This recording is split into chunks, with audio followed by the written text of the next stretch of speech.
গোটা রাজ্যটাকে 50 বছরের জন্য রসাতলে পাঠিয়ে রসাতল পাঠানোর দায়টা অন্যের ঘাড়ে চাপিয়ে চৈতন্য হয়ে বসে থাকা, এইটা দেখলে না নিজের ভিতরে গায়ের ভিতরে রিড়ি করে জ্বলে।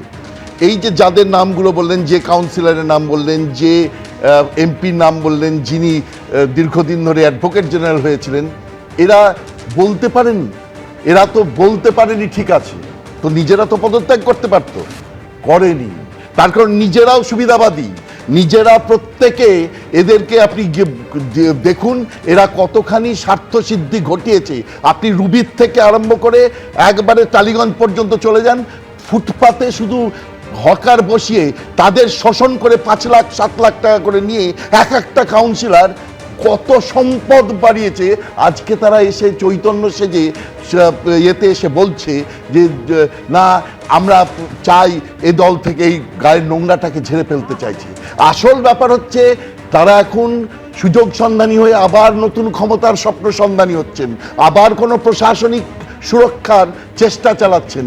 কিন্তু এই প্রশাসনিক সুরক্ষা বা রাজনৈতিক ক্ষমতার যে স্বপ্ন সন্ধানী হওয়ার চেষ্টা করছে, সেইখানে বিজেপির আসল পরীক্ষা।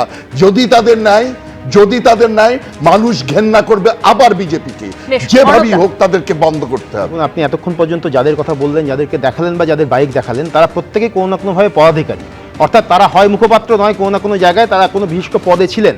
তো তারা যখন এই কথাটা বলছেন যে আমরা বারবার বলতে চেয়েও বলতে পারিনি, তাহলে সেই জায়গা থেকে আমি বলবো যে যারা দলের মধ্যেই নেই, যারা দলের বাইরে থেকে, মানে একটা পলিটিক্যাল কজ বা বলুন বা একটা পলিটিক্যাল একটা জায়গা থেকে, আইডিওলজির জায়গা থেকে যারা দলটাকে বাইরে থেকে কখনো হয়তো সাপোর্ট করেছে, তারা কি করবে? তাদের অসহায়তা তো আরো বেশি। তারা কোথায় বলবে? স্যার যেমন বললেন যে তারা বলতে পারেননি, সত্যি সত্যি তো বলা সকলের পক্ষে সম্ভব হয়নি। মানে যারা ভেতরে তারাই যদি বলতে না পারে, তাহলে যারা দলের মধ্যেই কেউ নয়, দলের বাইরে থেকে হয়তো সমর্থক, তারা কি করবে? আসলে সমস্যাটা হচ্ছে এইখানে যে হার্ডকোর আইডিওলজি আর হচ্ছে একটা সংগঠন, ওদের রেজিমেন্টেড সংগঠন, এটা যদি না থাকে তাহলে তো পার্টি গড়ে তোলা যায় না।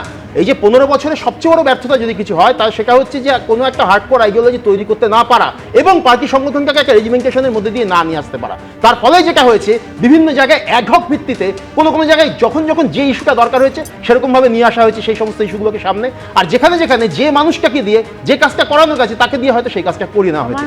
এই জিনিসটা করার ফলে যেটা হয়েছে, কোনো স্ট্রাকচারটা গড়ে ওঠেনি। আজকে আপনি দেখুন যে আজকে বামপন্থীরা পশ্চিমবাংলায়, তারা আজকে হয়তো তাদের ভোট পার্সেন্টেজ কমে গিয়েছে, দল একেবারে অনেক ছোট হয়ে গিয়েছে, দুর্বল হয়ে গিয়েছে, কিন্তু তাদের একটা কোথাও হার্ডকোর আইডিওলজি রয়েছে, তাদের ওই সংগঠনের যে স্ট্রাকচার ছোট হলেও সেটা রয়েছে। উল্টো দিকে বিজেপির মধ্যেও কিন্তু একটা এত বড় দল, তাদেরও কিন্তু একটা রেজিমেন্টেড স্ট্রাকচার রয়েছে।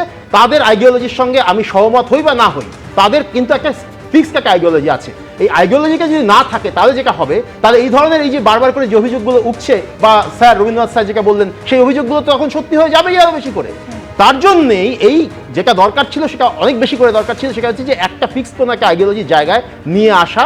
সেটা শুধুমাত্র তৃণমূলের একের পর এক নেতা একেবারে দলের অন্দরের বিষয়, দলের শীর্ষ নেতৃত্বকে আক্রমণ করছেন, নিশানা করছেন। অন্যদিকে এবার তৃণমূলে আবার সাংসদ বনাম সাংসদ, এক সাংসদ তার বিরুদ্ধে লোকসভা অধ্যক্ষের কাছে চিঠি লিখে নালিশ অন্য সাংসদের, কল্যাণ বন্দ্যোপাধ্যায় এবং কাকলি ঘোষ দস্তিদার। কল্যাণ বন্দ্যোপাধ্যায় আবার পাল্টা আক্রমণ করেছেন Kakoli Ghosh দস্তিদারকেও।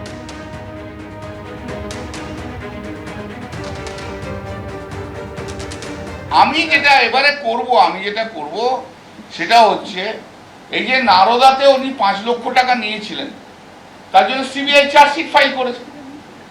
CBI chargesheet file করে এখন স্যাংশন চেয়েছিলেন ওনার এগেনস্টে স্পিকারের কাছে, স্পিকার দেননি। আমি একটু চিঠি লিখবো স্পিকারকে যে ইমিডিয়েটলি ওনার বিরুদ্ধে স্যাংশন ফর প্রসিকিউশন করা।